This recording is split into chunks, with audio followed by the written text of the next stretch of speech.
Peut-être pourriez-vous profiter de ce moment pour vous installer confortablement et en profiter pour fermer les yeux si vous le souhaitez, comme si cela vous permettait de mettre le temps sur pause pour avoir du temps à vous consacrer, comme si le tic-tac de l'horloge s'arrêtait pour vous laisser entendre le tic-tac de votre cœur comme un appel à la vie. L'écoute d'un son intérieur et régulier permet souvent de glisser agréablement dans une relaxation profonde. Mais vous avez le choix d'écouter ma voix ou les notes qui l'accompagnent si cela vous apaise mieux. J'ignore quelle partie de vous se laissera aller à la détente en premier. Mais en général, ça commence par un relâchement musculaire du haut du corps pour que le reste suive la voie de la détente. Mais peut-être que votre besoin n'est pas de vous détendre, mais de vous ressourcer. Justement, je vous propose cette séance comme la carte d'un restaurant. Vous pouvez choisir la formule relaxation complète ou prendre à la carte la détente qui vous convient.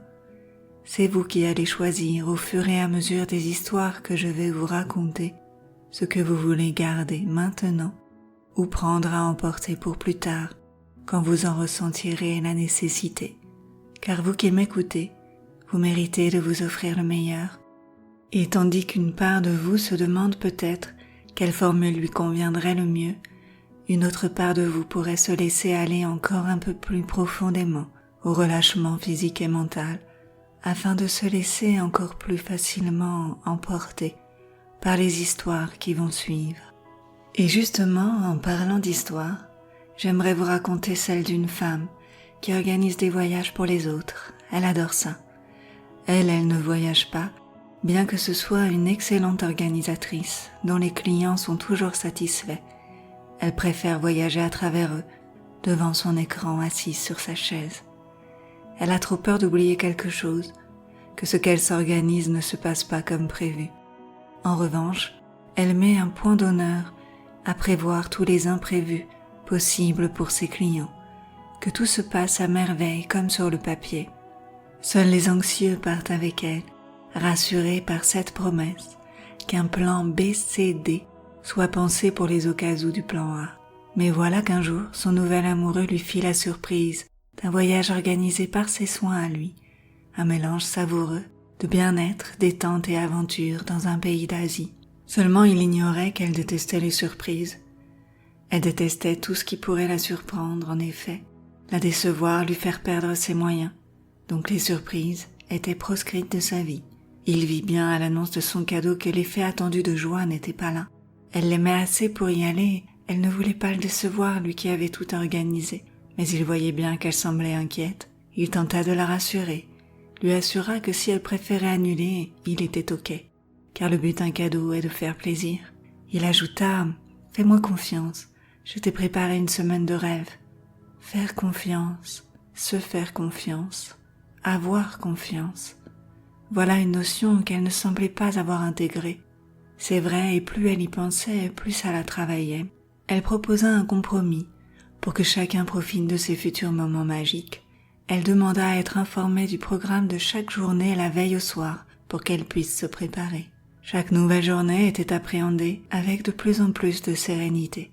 C'était tellement fantastique de découvrir un pays, sa culture, ses habitants, que sur la fin des vacances, chaque annonce du programme du lendemain provoquait en elle non plus de l'anxiété, mais un sentiment d'excitation, une envie que la nuit passe vite pour profiter de la journée qui suivait.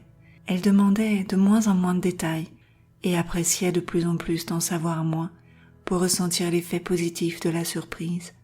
Elle remarqua que les petits imprévus apportaient une note de piment excitant, faisaient réfléchir à comment rebondir et que finalement, rebondir et trouver des solutions, elle en était très capable. Voyez-vous, le stress se déclenche dans un besoin de survie. Il permet aussi de se préparer à ce qui va arriver, de s'enfuir dans l'instant si nécessaire ou d'anticiper un événement. Là est son utilité. Alors, que diriez-vous de lister tous vos besoins et toutes vos ressources pour y répondre, pour voir que vous avez les capacités pour vous préparer et que cela vous rend prêt, aussi bien pour le prévu que pour l'imprévu. C'est d'ailleurs pour cette raison que le jeune homme de mon histoire suivante avait développé un talent pour le dessin. Petit, il était souvent le témoin des disputes de ses parents, qui, semble-t-il, restaient ensemble pour lui, sans voir l'anxiété que cela lui provoquait. Car au début, il tentait d'intervenir, de désamorcer les conflits. Il pensait pouvoir rétablir la paix, mais il était trop jeune et impuissant face à ces situations d'adulte. Alors, il décida de changer de méthode, au moins pour se préserver lui-même de ces moments trop violents. Lui qui aimait dessiner, sortait un crayon dès que montait le ton. Ça créait comme une bulle qui l'enveloppait. Tandis qu'il était concentré sur des lignes et des traits, le reste autour de lui s'estompait. Il sentait que de focaliser son attention sur son dessin l'apaisait, tempérait ses émotions, calmait son angoisse rapidement. C'était devenu un refuge. Les yeux sur le papier, il ne se rendait pas compte que ça l'ancrait dans l'instant. Ça l'aidait à développer des idées, sa créativité, l'isolait, le préservait des situations extérieures, tout en le maintenant dans le ici et maintenant. Tandis qu'il coloriait, une part de lui acceptait le sentiment d'impuissance. Elle laissait faire la vie en lui permettant d'agir sur lui et ses émotions grâce à ses outils artistiques. Et si des personnes savent pratiquer la méditation dans les bains de foule, les métros et les lieux publics fréquentés, c'est bien que la détente est avant tout un espace, un lieu que l'on s'accorde, une bulle à soi, un refuge accessible, quel que soit l'endroit. Que diriez-vous maintenant de créer cet espace, de l'imaginer, de l'aménager, pour qu'à chaque fois que vous ressentiez la nécessité de vous réfugier, vous puissiez vous rendre en vous, dans cette bulle de détente, à l'écart de tout pour retrouver le calme et la tranquillité intérieure. Et tandis que vos architectes intérieurs s'affairent à créer et aménager cette nouvelle pièce en vous, où une simple pensée d'entrée fait office de clé pour y pénétrer, je vais vous raconter l'histoire d'une usine qui fait tourner ses machines 24 heures sur 24, sans avoir lu le manuel d'entretien. Et puis, un matin, c'est le drame, la surchauffe, de la fumée partout, c'est la panne. Arrêt temporaire de l'activité, le temps qu'un spécialiste puisse intervenir sur les machines abîmées. L'entreprise doit s'adapter pour continuer de travailler. Les anciennes pratiques font leur retour, le savoir-faire manuel est remis à jour. Et le réparateur arrive enfin, ausculte le métal et comprend tout de suite l'origine du problème. Les machines ont surchauffé. Il dit en s'adressant au patron « Vous ne leur avez accordé aucun répit et les composants ont cramé ».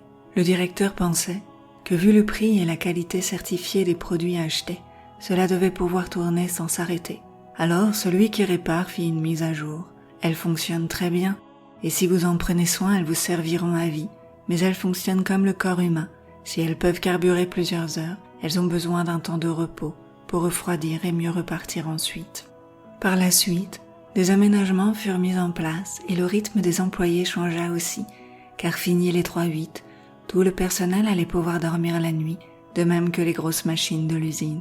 Finalement, tout le monde y gagna, en santé, en ambiance, en productivité, car les machines faisaient gagner beaucoup de temps à l'entreprise, à condition de respecter le temps de repos de celle-ci. Et parfois, nous sortons de l'enfance avec un socle de croyances, construit par l'éducation reçue, nos expériences et autres influences, qui s'avèrent être erronées, clivant et inadapté à qui nous sommes devenus. S'arrêter se lie parfois à la croyance de mettre un point final, là où il devrait seulement y avoir une virgule. Et bien sûr, c'est un bug dans la matrice de votre inconscient qu'aujourd'hui vous pourriez réparer, en plaçant une virgule, après s'accorder une pause pour voir que la vie continue. Vous pourriez ainsi laisser votre inconscient rectifier ses croyances, notamment en associant le fait de faire une pause à une ressource pour apaiser corps et esprit et vous permettre ainsi de repartir du bon pied, plus apaisé et motivé. Acceptez de prendre des temps pour vous sans culpabiliser. C'est une façon de respecter votre corps qui vous en sera reconnaissant. C'est une manière de nourrir votre créativité pour déborder d'idées. À présent, je vous propose d'imaginer entrer dans la boutique d'un horloger. Il vient de finir votre commande. Une montre avec 2 cadrans, un pour la vie courante et un pour le temps que vous vous accordez par jour, allant d'un minimum de 10 minutes à plusieurs heures. C'est à vous de la programmer. Programmez le temps que vous souhaitez pour permettre de prendre par jour ou par semaine les pauses nécessaires à votre bien-être. À tout moment, vous pourrez réajuster ce cadran en l'imaginant ou en réécoutant cette séance. À vous de décider. Votre inconscient va continuer de travailler dans l'ombre pour que vous compreniez que le temps consacré à votre bien-être, c'est aussi du temps à optimiser, utile à développer votre créativité, vos ressources, à penser, se reposer pour se recharger. Vous allez davantage pouvoir vous autoriser à prendre ce temps pour vous, à vous l'accorder autant que nécessaire et possible. Imaginez-vous dans quelques semaines, vous avez réorganisé votre temps, vous en prenez aussi pour vous ressourcer, vous reposer, créer. Vous sentez que cela apaise votre anxiété, calme votre stress, vous apporte plus de confiance et de sérénité. D'ici quelques secondes, la séance va se terminer en continuant d'agir dans les jours à venir. Pendant ce temps, vous allez peu à peu revenir en ramenant avec vous la détente ici et maintenant. Et à votre rythme, vous allez pouvoir ouvrir les yeux si vous les aviez fermés. Je vous souhaite d'être apaisé.